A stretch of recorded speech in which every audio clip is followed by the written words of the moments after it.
du centenaire de la Grande Guerre, la présence sur le front d'aumôniers militaires, qu'ils soient catholiques, protestants ou israélites, a été très remarquée. Il faut savoir que dans les années 14 à 18, ils ont en effet accompagné diverses situations, contribuant ainsi au bon moral des troupes.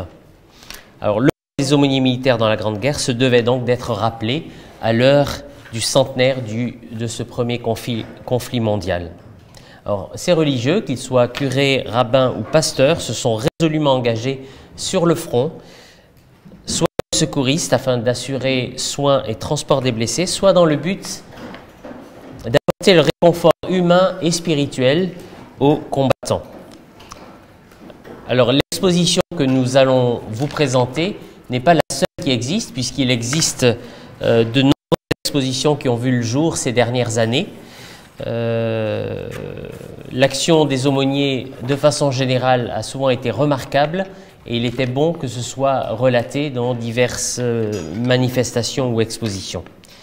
Alors, l'exposition « Les aumôniers militaires protestants pendant la Grande Guerre », élaborée par le Comité Mémoire de l'aumônerie protestante aux armées avec le soutien de la Fédération protestante de France, souligne l'action significative de plusieurs pasteurs.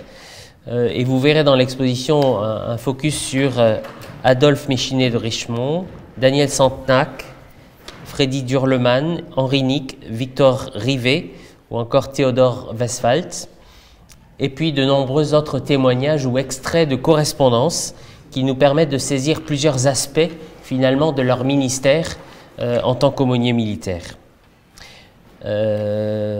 J'attire votre attention sur deux informations qui me semblent importantes et que vous trouverez dans l'exposition. C'est que sur la centaine des pasteurs engagés ou mobilisés pendant la Grande Guerre, il y en a peut-être eu d'ailleurs beaucoup plus, enfin quelques-uns de plus, je ne saurais pas dire, mais 14 aumôniers ont été décorés de la Croix de Chevalier de la Légion d'honneur et 83 ont bénéficié de citations. C'est bien pour moi un signe de reconnaissance de leur engagement, de leur dévouement auprès de tous ces combattants. Leur présence, leurs paroles fortes, témoignage de leur foi dans les durs moments, leur détermination à servir des combattants, risquant parfois même leur vie, puisque certains sont morts sur le front, tout ceci contribue à un ministère qui prend sens et qui prend place au sein même des armées. Cette exposition a été présentée pour la première fois à l'occasion de Protestants en Fête en octobre 2017 à Strasbourg et ensuite dans diverses régions de France, en Île-de-France, dans le sud à Méjeanne-le-Clap pendant le Rassemblement international militaire protestant, mais également sur le Vigan pendant pratiquement un mois, dans l'ouest à La Rochelle, au musée du protestantisme, actuellement en Alsace, prochainement à Autun. En tout cas, c'est une exposition qui a attiré et qui a intéressé par la richesse de sa contribution. Elle sera à disposition ici jusqu'à la fin de l'année, dans les locaux du 47 rue de Clichy. Et si vous avez le temps d'y revenir ou de partager l'information avec d'autres personnes qui seraient intéressées, sachez que c'est une possibilité. Voilà, je termine ici ces quelques mots d'introduction.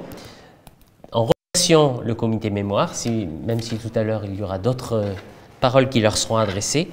Le travail qu'ils ont réalisé est excellent, a duré pendant des mois pour produire cette exposition.